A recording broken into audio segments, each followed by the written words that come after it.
আসসালামু আলাইকুম। আজকে আমরা নবম শ্রেণীর অনুশীলনীর অঙ্ক সলভ করব। প্রথম অঙ্কটা আমাদের তালিকা পদ্ধতি প্রকাশ করতে হবে। তো এই অঙ্কটা করি। দেখো, এই অঙ্কে আছে যে এ একটি সেট, যে সেটের পরিচয় দেওয়া আছে যে এক্স বিলংস টু এন, মানে এই সেটের যে চলক সেটা হচ্ছে এন এর অন্তর্ভুক্ত, এক্স বিলংস টু এন। এক্সের লিমিট দেওয়া আছে -3 থেকে 5 পর্যন্ত। তো তোমাদের বইয়ের কিছু স্পেশাল সেটের তালিকা দেওয়া আছে, যে এন কি, জেড কি, ওটা দেখে নিবা। যে এন হচ্ছে আমাদের স্বাভাবিক সংখ্যার সেট, এন হচ্ছে ন্যাচারাল নাম্বার বা স্বাভাবিক সংখ্যার সেট। তো আমরা প্রথমে লিখব যে এক্স, আমরা ধরে নিব প্রথমে যে এক্স এর মান কি। তো যেহেতু এক্স বিলংস টু এন, তাহলে এক্স হচ্ছে স্বাভাবিক সংখ্যার অন্তর্ভুক্ত। তো স্বাভাবিক সংখ্যা কি?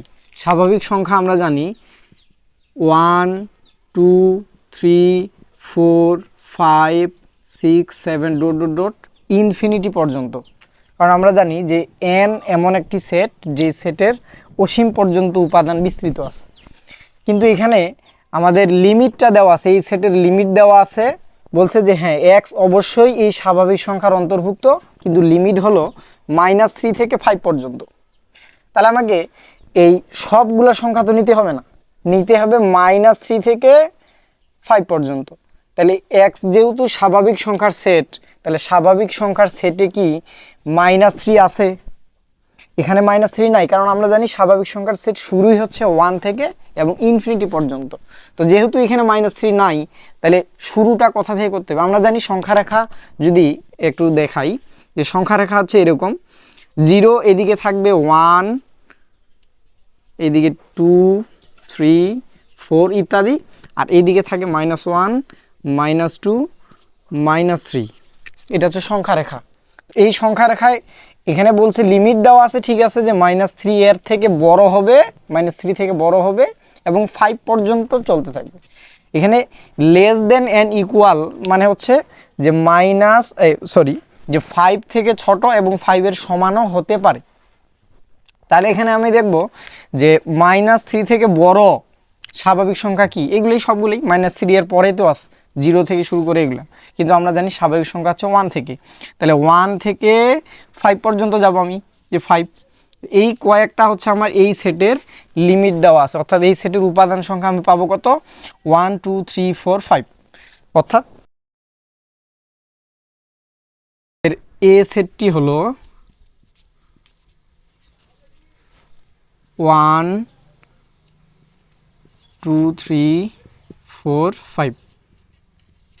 অর্থাৎ আমাদের যে লিমিট দেওয়া আছে আর এক্সের যে পরিচয় দেওয়া আছে, সেই পরিচয়ের ভিত্তিতে আমরা এই সেটটিকে তালিকা পদ্ধতিতে প্রকাশ করলাম। তারপর দ্বিতীয় অঙ্কটা দেখি। তো এই অঙ্কে বলা আছে যে বি একটি সেট, যে সেটটি হচ্ছে এক্স বিলংস টু জেড। এর আগের অঙ্কে ছিল আমাদের এক্স বিলংস টু এন, মানে এক্স ছিল এখানে স্বাভাবিক সংখ্যার অন্তর্ভুক্ত। তো এইখানে এই সেটের সংখ্যাগুলো কার অন্তর্ভুক্ত? জেড। আমরা জানি যে জেড হচ্ছে আমাদের পূর্ণ সংখ্যার সেট। আর কি দেওয়া আছে? যে এক্স মৌলিক সংখ্যা, এক্সের পরিচয় দেওয়া আছে আমাদের, এক্স হচ্ছে মৌলিক সংখ্যা। মৌলিক সংখ্যা কোনগুলো? আমরা জানি যে যেই সংখ্যাগুলোকে আর বিভাজ্য করা যায় না সেগুলোকে বলা হয় মৌলিক সংখ্যা। তারপর দেওয়া আছে লিমিট দেওয়া আছে, যে এই সেটে যে এক্সের মানগুলো থাকবে, অর্থাৎ যতগুলা আমাদের উপাদান সংখ্যা থাকবে, প্রতিটার বর্গ করলে আমি পাবো 50 থেকে ছোট অথবা 50-এর সমান, কিন্তু এর থেকে বড় হবে না। তো এখন দেখি আগে যে প্রথম স্টেপে আমাদের দেখতে হবে যে এই সংখ্যার এই সেটের যতগুলো উপাদান আছে সবগুলি কার অন্তর্ভুক্ত হইতে হবে? জেটের অন্তর্ভুক্ত বা পূর্ণ সংখ্যার অন্তর্ভুক্ত হইতে হবে। তো আমরা জানি যে পূর্ণ সংখ্যা হয় কি, যে 0 1 2 3 4 এদিকে ডট ডট ডট চলতেই থাকবে, এবং এইদিকে মাইনাসের যত সংখ্যা আছে, -1 -2 -3 -4 এইভাবে চলতে থাকে।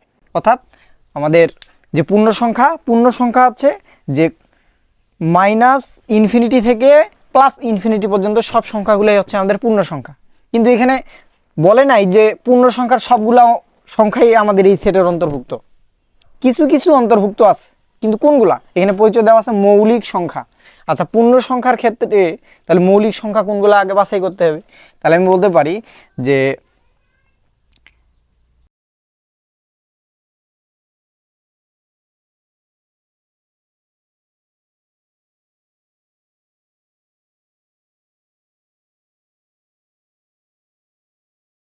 জেডের মধ্যে মৌলিক সংখ্যা কোনগুলা? যে যেই যেই সংখ্যাগুলোকে বিভাজ্য করা যায় না। কোনটাকে বিভাজ্য করা যায় না? 1 কিন্তু মৌলিক সংখ্যা না, 2। আগে মাইনাসের গুলো যদি নেই তাহলে হবে এদিকে থাকবে -5 -6 -7 থাকবে, অর্থাৎ এদিকের গুলো যদি নেই তাহলে -7 একটা পূর্ণ সংখ্যা, মানে এই পূর্ণ সংখ্যার মধ্যে আমাকে আবার মৌলিক নিতে হবে, এবং এটা হচ্ছে মৌলিক সংখ্যা, কারণ 7কে আর বিভাজ্য করা যায় না। আর 5 -5 হয়, -6 তো হবে না, -6কে ভাগ করা যায়, বিভাজ্য করা যায়। -3 -2, কিন্তু -1 আর 1 কিন্তু হবে না। তারপরে আর কি, যে 0 হবে না, 2 হবে, 3 হবে, 5 হবে, 7 হবে, এইভাবে চলতে থাকবে। পূর্ণ সংখ্যার সেটের মধ্যে যে মৌলিক সংখ্যা আছে এটাও কিন্তু চলতে থাকবে, এদিকে -ইনফিনিটি এদিকে +ইনফিনিটি পূর্ণ সংখ্যার মধ্যে। তো দেখো, পূর্ণ সংখ্যার মধ্যে আমাদের পূর্ণ সংখ্যার যতগুলো উপাদান আছে প্রতিটি উপাদানের মধ্যে আমি এখন নিব মৌলিক সংখ্যা। মৌলিক সংখ্যা যদি নেই তাহলে আমরা মৌলিক সংখ্যা জানি যেগুলোকে বিশ্লেষণ করা যায় না, তাহলে ওগুলা থেকে আমি যদি নিতে চাই তাহলে 2 3 5 7, এরপর হবে 11, এভাবে চলতে থাকবে ডট ডট ডট ইনফিনিটি পর্যন্ত, +ইনফিনিটি। আর যদি মাইনাস নিতে থাকি -2 -3 -5 -7 -8 হবে না, 8 কিন্তু হবে না, তাহলে -9 সেটাও হবে না, অর্থাৎ যেটাকে বিশ্লেষণ করা যায় না আমরা জানি। এরপর হবে -11, এরপর হবে -15 -17, এভাবে ইনফিনিটি পর্যন্ত চলতে থাকবে। তো এখন যদি নেই যে আমাদের লিমিটটা যদি দেখি, লিমিট দেওয়া আছে x² <= 50, তার মানে আমার এই সেটের যে উপাদানগুলি থাকবে সেই উপাদানগুলিকে বর্গ করলে 50 থেকে ছোট হবে অথবা 50 এর সমান হবে, কিন্তু বড় যদি হয় সেই উপাদানগুলি কি এই সেটের মধ্যে অন্তর্ভুক্ত হবে না, সেই উপাদানগুলিকে আমি নিতে পারবো না। তো এখন আমাদের দেখতে হবে যে এই উপাদানগুলির কোন কোন উপাদানকে বর্গ করলে 50 থেকে ছোট অথবা সমান হয়। তো দেখি যে x = -11 হলে x² যদি করি তাহলে দেখি যেটা থেকে সমান অথবা ছোট হয় কিনা। তাহলে -11 এর স্কোয়ার আমরা জানি যে ঋণাত্মক সংখ্যার উপরে যদি ধনাত্মক পাওয়ার থাকে তাহলে তো মান তো ধনাত্মকই হয়, এবং 11² মানে 121 বা 121। তো দেখো এটা অবশ্যই 50 থেকে কি ছোট না বড়, তাহলে এই শর্ত কি মেনটেন করে না এই উপাদানটা, তাহলে এই উপাদান এই সেটের অন্তর্ভুক্ত নয়। এরপরেরটা দেখি যে x = -7 হলে -7² এটার বর্গ করলে কত হয়? 49 কি 50 থেকে ছোট? হ্যাঁ, এটা ছোট। যেহেতু এই উপাদানটার x এর এই মানটার বর্গ করলে 49 হয়, অর্থাৎ 50 থেকে 50 থেকে ছোট হয়, তাহলে এই উপাদানটা আমার এই সেটের উপাদান। এরপরেরটা দেখি যে x = -5 যদি হয় তাহলে এটার বর্গ কত হবে? এটা বর্গ করলে আমি পাবো 25, যেটাও 50 থেকে ছোট, তার মানে এই উপাদানটাও গ্রহণযোগ্য। x এর মান -3 হলে x² যদি করি -3² মানে 9, এটাও 50 থেকে ছোট, এটাও আমাদের গ্রহণযোগ্য মান। x এর মান যখন -2 হবে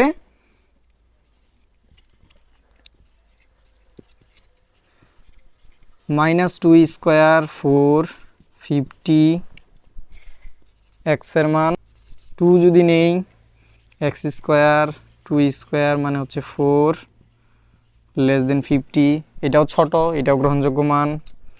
x 3 হলে x² 3² 9 50 থেকে ছোট, তাহলে এটাও গ্রহণযোগ্য। x এর মান 5 যদি নেই তাহলে x² 5² 25, এটাও গ্রহণযোগ্য মান। এক্স 6 না, এখানে ছিল আমার কত 7 হলে এক্স স্কোয়ার 7 স্কোয়ার 49, 50, এটা যেহেতু আমার 50 থেকে ছোট তাহলে অবশ্যই এটা গ্রহণযোগ্য মান। এক্স ইকুয়াল 11 হলে এক্স স্কোয়ার 11 স্কোয়ার 121, এইটাও 50 থেকে কি ছোট না? ছোট না। তাহলে এটা আমাদের এই শর্তকে ভায়োলেট করে, অর্থাৎ এই শর্তকে মেনটেন করে না, তার মানে এই উপাদানটা আমার এই সেটের অন্তর্ভুক্ত নয়। তো দেখো এই 11 এর বর্গ করলে যেহেতু 50 থেকে বড় হয়ে যায়, তাহলে এর পরের যত মৌলিক সংখ্যা আছে সবগুলোই তো বড়, এবং প্রতিটার বর্গ করলে 50 থেকে আরও বড় হবে। অর্থাৎ আমি বলতে পারি যে -11 এর আগ পর্যন্ত যতগুলা আমাদের মৌলিক সংখ্যা, ঋণাত্মক মৌলিক সংখ্যা আছে, সেগুলো আর এই শর্তকে মানবে না, এবং ধনাত্মক সংখ্যা এর পরে এই যে 11 এর পরে যত ধনাত্মক মৌলিক সংখ্যা পাবো পূর্ণ সংখ্যার মধ্যে, সেগুলো কি হবে যে সেটাও আমার 50 থেকে বড় হবে। অর্থাৎ এই রুলসকে, অর্থাৎ এই শর্তকে মানবে না। তাহলে আমি বলতে পারি যে -11 আর +11 এর মাঝামাঝি যতগুলা সংখ্যা সবগুলোই আমার এই শর্তকে মানে। অর্থাৎ আমি বলতে পারি যে আমার এখানে এক্স এর মান তাহলে গ্রহণযোগ্য কোনগুলা, তাহলে আমি বলবো এক্স এর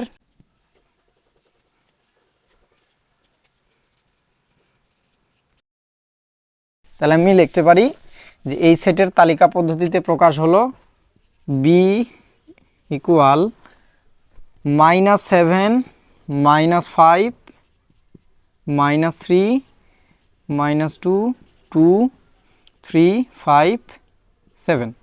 তাহলে এই কয়েকটা উপাদান হচ্ছে আমার বি সেটের উপাদান। এই হচ্ছে আমার এই বি সেটের তালিকা পদ্ধতিতে প্রকাশ। তো এখানে কিন্তু আমি দেখো যে -7 একটা আছে, +7 একটা আছে, -5 একটা আছে, +5 একটা আছে, -3 একটা আছে, +3 একটা, -2 একটা, +2 একটা।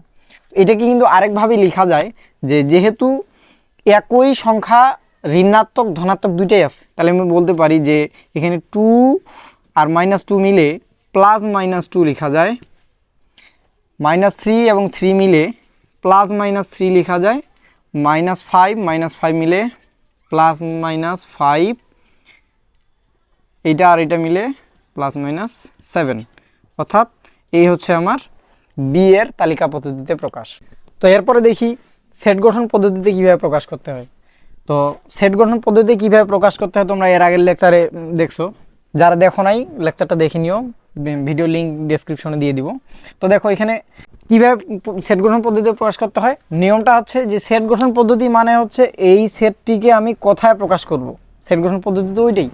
তার আগে দেখতে হবে যে এই সেট গঠন পদ্ধতিতে প্রকাশ করার জন্য যে এই উপাদানগুলির পরিচয় কি, সেই পরিচয়টা তো ওখানে মেনশন করে দিতে হবে। তাহলে দেখো যে আমি যদি লিখি যে 1, এখানে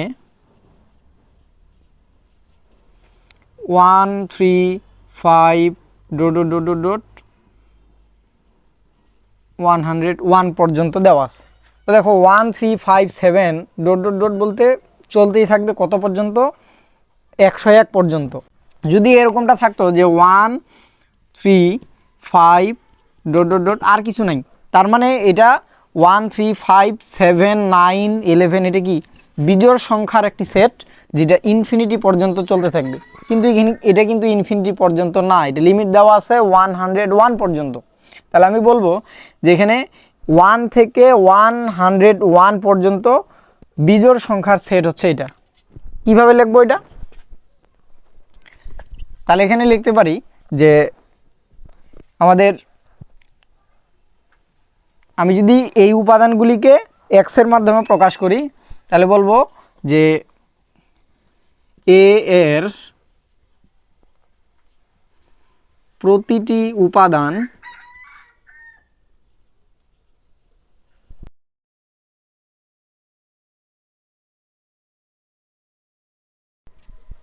তো দেখো বিজোড় সংখ্যা, কিন্তু এখানে 1 2 3 4 5 6 7 মাইনাস কিন্তু নাই। তো তার মানে এই সংখ্যাগুলা কিন্তু স্বাভাবিক সংখ্যার মধ্যে বিজোড় সংখ্যার অন্তর্ভুক্ত। আমি বলতে পারি যে এই সংখ্যাগুলি হচ্ছে স্বাভাবিক সংখ্যার মধ্যে অন্তর্ভুক্ত এবং বিজোড় সংখ্যা। তাহলে বলতে পারি বিজোড় সংখ্যা যা স্বাভাবিক সংখ্যার অন্তর্ভুক্ত, স্বাভাবিক সংখ্যার অন্তর্ভুক্ত। ধরি, তাহলে আমি এখানে ধরে নিতে হবে যে ধরি এ সেটের উপাদান হচ্ছে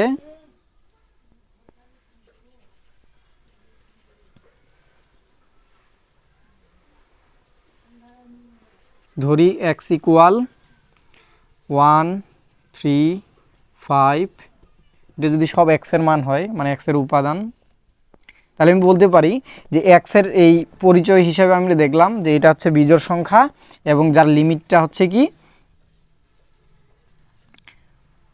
1 থেকে বড় এবং সমান, এবং কি থেকে ছোট 101 থেকে 1 থেকে বড় এবং সমান আর 101 থেকে ছোট এবং সমান। তাহলে আমি বলতে পারি যে x হচ্ছে আমার স্বাভাবিক সংখ্যার অন্তর্ভুক্ত এবং x এর পরিচয় কি, সে হচ্ছে বিজোড় সংখ্যা, আর 1 থেকে বড় এবং সমান 101 থেকে ছোট এবং সমান।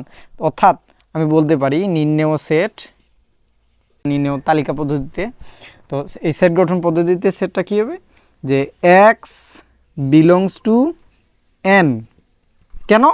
কারণ আমাদের এই সেটের যতগুলি নাম্বার আছে সেটাকে আমি x এর মাধ্যমে প্রকাশ করছি, সেটা হচ্ছে আমাদের x, আর ওই x কার অন্তর্ভুক্ত, সেটা হচ্ছে স্বাভাবিক সংখ্যার অন্তর্ভুক্ত। এখানে কোনো ঋণাত্মক সংখ্যা তো নেই, 1 থেকে শুরু, এবং যার মধ্যে এগুলো আবার বিজোড় সংখ্যা। তাহলে আমি বলতে পারি x belongs to n, x বিজোড় সংখ্যা। সংখ্যা তো অনেক আছে, ইনফিনিটি পর্যন্ত 1 3 5 7 9 ইনফিনিটি পর্যন্ত চলতে থাকবে, কিন্তু এখানে লিমিট দেওয়া আছে 1 থেকে শুরু করে 101 পর্যন্ত। তাহলে ওই এই লিমিটে আমাকে বসাই দিতে হবে, বলতে হবে এবং 1 less than n equal x and less than n equal 101। তো এই হচ্ছে আমার এই সেটের সেট গঠন পদ্ধতিতে প্রকাশ। তো আসো আমরা এর পরের অঙ্কটা দেখি।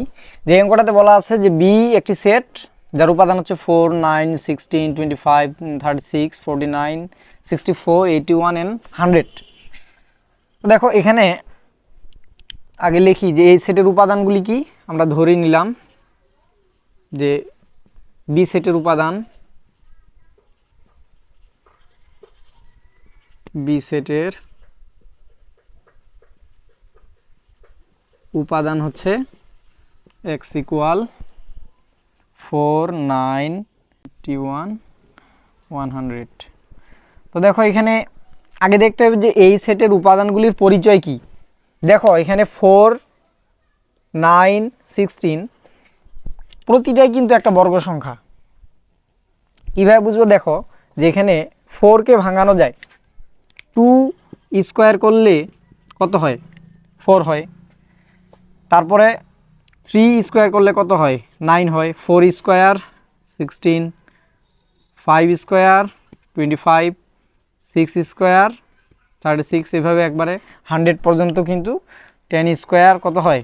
100। অর্থাৎ এখানে প্রতিটি উপাদান কিন্তু কোনো কিছুর বর্গ করার পর তৈরি হয়েছে, অর্থাৎ প্রতিটা উপাদান হচ্ছে আমার বর্গ সংখ্যা। কিন্তু দেখো এখানে নেগেটিভ নাই, শুধু পজিটিভ, অর্থাৎ ধনাত্মক সংখ্যা সব। তাহলে আমি বলতে পারি যে এই যে এক্সের যে উপাদানগুলি, এই সেটের যে উপাদানগুলি প্রতিটাই হচ্ছে আমার স্বাভাবিক সংখ্যার অন্তর্ভুক্ত, সব ধনাত্মক। তাহলে আমি বলতে পারি যে এক্স এই সেটের উপাদান, অর্থাৎ এক্স হচ্ছে স্বাভাবিক সংখ্যার সেট, স্বাভাবিক সংখ্যার অন্তর্ভুক্ত, এবং সেটা হচ্ছে কিসের সেট? বর্গ সংখ্যার সেট। তাহলে আমি বলতে পারি যে এক্স কার অন্তর্ভুক্ত? তাহলে এক্স বিলংস টু এন, স্বাভাবিক সংখ্যার অন্তর্ভুক্ত, এবং এক্স হচ্ছে বর্গ সংখ্যা, বর্গ সংখ্যা। কিন্তু এখানেও দেখো যে এক্স বর্গ সংখ্যা, ভালো কথা, এক্স এর বর্গ সংখ্যা কি ইনফিনিটি পর্যন্ত চলবে না? এক্স এর বর্গ সংখ্যা অনেক আছে, কিন্তু কথা হলো যে এইখানে এই সেটের মধ্যে কি সব আছে? নাই। এখানে আছে 4 থেকে শুরু করে 100 পর্যন্ত। বাকিগুলো নাই। তাহলে আমি বলতে পারি এটা লিমিটও দেওয়া আছে যে বর্গ সংখ্যা কত দূর থেকে কত দূর পর্যন্ত। আমি বলতে পারি যে সেটা হচ্ছে 1 থেকে বড়, কারণ ওয়ানও কিন্তু একটা বর্গ সংখ্যা, 1 স্কোয়ার করলে 1 হয়। এর এই 1 এর পর আর অন্য কোনো বর্গ সংখ্যা নেই, 4 আছে। তাহলে আমি বলতে পারি যে এখানে হচ্ছে এই বর্গ সংখ্যাগুলা 1 থেকে বড় এবং 100 থেকে ছোট এবং সমান। অথবা বলতে পারি যে এরপরে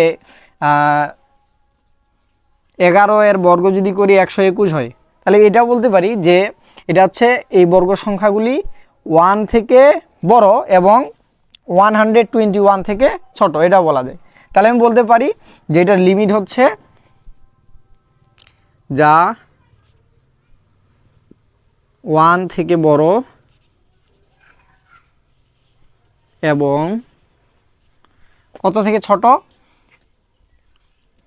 100 থেকে বা 100 থেকে ছোট এবং সমান।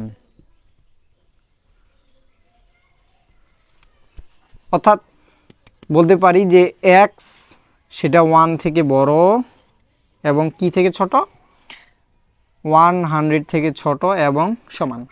তো যদি এখন সেটটিকে লিখি তাহলে আমি লিখতে পারি যে এই সেটটি হচ্ছে সব উপাদানগুলি কার অন্তর্ভুক্ত, স্বাভাবিক সংখ্যার অন্তর্ভুক্ত। এই সেটের চলককে আমরা ধরে নিচ্ছি এক্স, তাহলে এক্স বিলংস টু এন। তারপর বলবো যে ভালো কথা, এক্স হচ্ছে স্বাভাবিক সংখ্যার অন্তর্ভুক্ত এবং স্বাভাবিক সংখ্যার অন্তর্ভুক্ত তো অনেক নাম্বার আছে, তার মধ্যে এর পরিচয় কি? এর পরিচয় হচ্ছে যে সে হচ্ছে একটা বর্গ সংখ্যা। সরি, এখানে লিখতে হবে যে এক্স হচ্ছে বর্গ সংখ্যা, বর্গ সংখ্যা। তাহলে আমরা এক্স এর পরিচয়ও পাইলাম, এক্স বর্গ সংখ্যা। আচ্ছা, এক্স স্বাভাবিক সংখ্যার অন্তর্ভুক্ত, এক্স বর্গ সংখ্যা, এবং বর্গ সংখ্যা অনেক আছে কিন্তু এখানে লিমিট দেওয়া আছে কত থেকে কত পর্যন্ত, 4 থেকে 100 পর্যন্ত। অর্থাৎ আমি বলতে পারি যে বর্গ সংখ্যা 1 থেকে বড়, 1 থেকে বড় এবং কি থেকে ছোট, 100 থেকে ছোট এবং সমান। তাহলে আমি বলতে পারি যে এক্স বর্গ সংখ্যা এবং লিমিট কি, 1 থেকে বড় এবং 100 থেকে ছোট এবং সমান। এই হচ্ছে আমার এই সেটটিকে সেট গঠন পদ্ধতি প্রকাশ। তোমাদের অনুশীলনীর 1-এর যে গ নাম্বারটা আছে সেটা তোমাদের বাড়ির কাজ থাকবে। এটা এই অঙ্কটা পুরাটাই বলতে পারো যে ক্ষয়ের মতো, 1-এর ক্ষয়ের মতো, 1-এর ক্ষয়ের মতো অনেকটাই। এটা তোমাদের বাড়ির কাজ থাকবে।